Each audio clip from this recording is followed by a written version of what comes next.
22 hours a day? Or like how many I hours? was working, so 7 days a week, sleeping in the factory.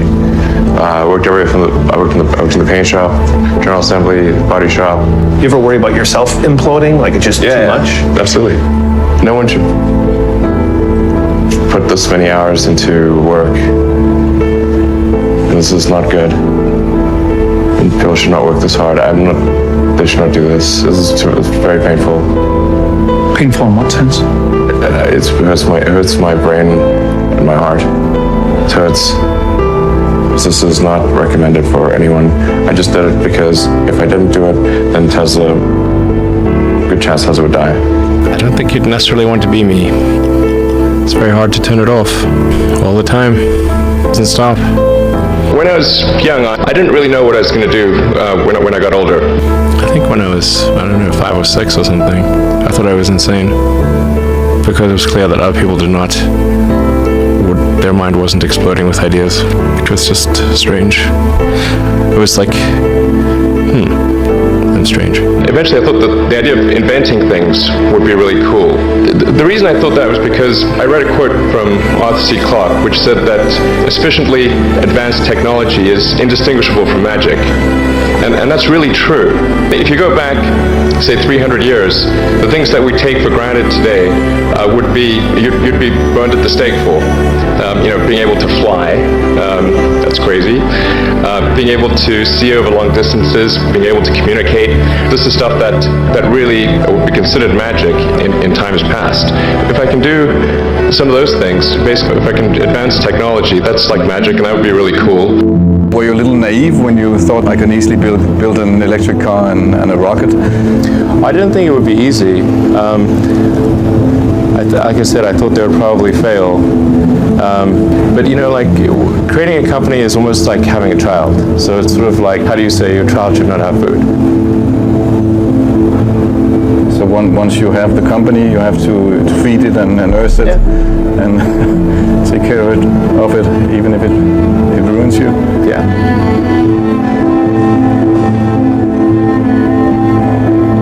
But I suppose there were some tough times in end of 2008. How did you get through that period of crisis? Yeah. 2000 and... Can we just break for a second? Sure, of course. Yeah. You want to wait a little while? Yeah, sure hope it was worth it. Sure hope it was worth it. One of the most difficult choices I have ever faced in life was in 2008. I think I had maybe $30 million left, or $30 or $40 million left in 2008, and I had two choices. I could put it all into one company, and then the other company would definitely die, or split it between the two companies. But if I split it between the two companies, then both might die. And when you put your blood, sweat, and tears into creating something, building something, it's like a child. And so it's like, which one am I going to let one starve to death? I couldn't bring myself to do it, so I split the money between the two. Fortunately, thank goodness, they both came through. With Tesla, we're like trying to make things that people love. How many things can you buy that you really love, that really give you joy? So rare, so rare. I wish there were more things. That's what we're trying to do. Just make things that somebody loves. Yes, doing something useful for other people that I like doing. Generally, starting a business, I'd say number one is have a high pain threshold. That's it. There's a friend of mine who's got a good saying, which is that starting a company is like eating glass and staring into the abyss. That's generally what happens, because when you first start a company, there's lots of optimism and things are great, and then so happiness at first is high. Then you encounter all sorts of issues, and happiness will steadily decline, and then you'll go through a whole world of hurt. And then eventually, if you succeed, and in most cases you will not succeed, and Tesla almost didn't succeed, came very close to failure. Then if you succeed, then after a long time, you will finally get back to happiness. And I want to know, what is the one thing that has surprised you about your life? Well, I'm surprised by the whole thing, honestly. I certainly didn't expect for any of these things to happen, honestly. In fact, the only reason I started a company back in '95, an internet company, was because I couldn't get it. There were only a few internet companies, and I couldn't get a job at any of them. So I tried to get a job at Netscape and sent my resume in and tried hanging out in the lobby, but I was too shy to talk to anyone. And then I was like, okay, well, I guess I'll have to start a company because I can't get a job anywhere. Really liking what you do, whatever area that you get into. Given that, even if you're the best, there's always a chance of failure. So I think it's important that you really like whatever you're doing. If you don't like it, life is too short. If you like what you're doing, you think about it even when you're not working. It's something that your mind is drawn to. And if you don't like it, you just really can't make it work, I think. Well, you want to do, particularly if you're starting a company, you need to work super hard. So what does super hard mean? When my brother and I were starting our first company, I didn't have any money. In fact, I had negative money. I had huge student debts. In fact, I couldn't afford a place to stay and an office. so instead of getting an apartment, we just rented a small office and we slept on the couch. And we showered at the YMCA. And there was an ISP on the floor below us, just a little tiny ISP. And we drilled a hole through the floor and connected a null modem cable. That gave us our internet connectivity for like $100 a month. And we're so hot up, we had just one computer. So the website was up during the day and I was coding at night. 7 days a week, all the time. And I briefly had a girlfriend in that period, and in order to be with me, she had to sleep in the office. So work hard, every waking hour. That's the thing I would say, particularly if you're starting a company. It's very important to actively seek out and listen very carefully to negative feedback.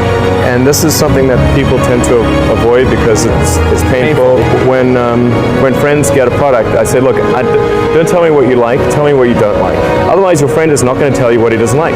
Right. This guy's going to say, oh, I love this and that, and then leave out the this is the stuff I don't like list. And sometimes even your enemies give you good negative feedback. So I actually went to Russia 3 times to look at buying a refurbished ICBM. I can tell you it was very weird going there in late 2001, 2002, going to the Russian rocket forces and saying, I'd like to buy 2 of your biggest rockets. They thought I was crazy, but I did have money, so that was okay.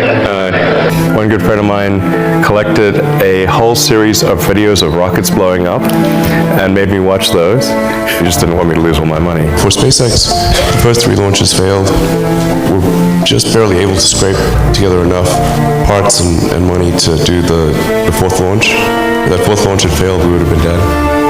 I tried very hard to get the right expertise in for SpaceX. I tried hard to find a great chief engineer for the rocket, but the good chief engineers wouldn't join, and the bad ones, well, there was no point in hiring them. So I ended up being chief engineer of the rocket. So if I could have found somebody better, then we would have maybe had less than 3 failures.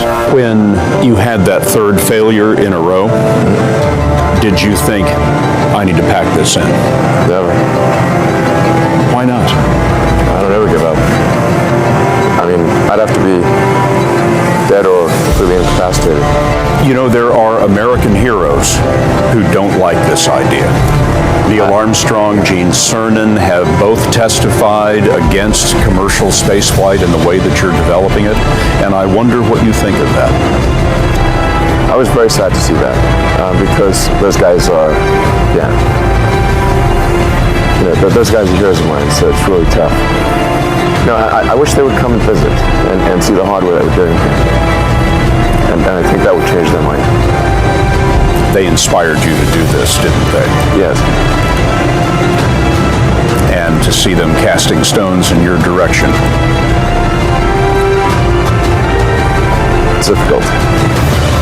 Did you expect them to cheer you on? So they're hoping they would. When critics say you can't do this, your answer to them is, we've done it.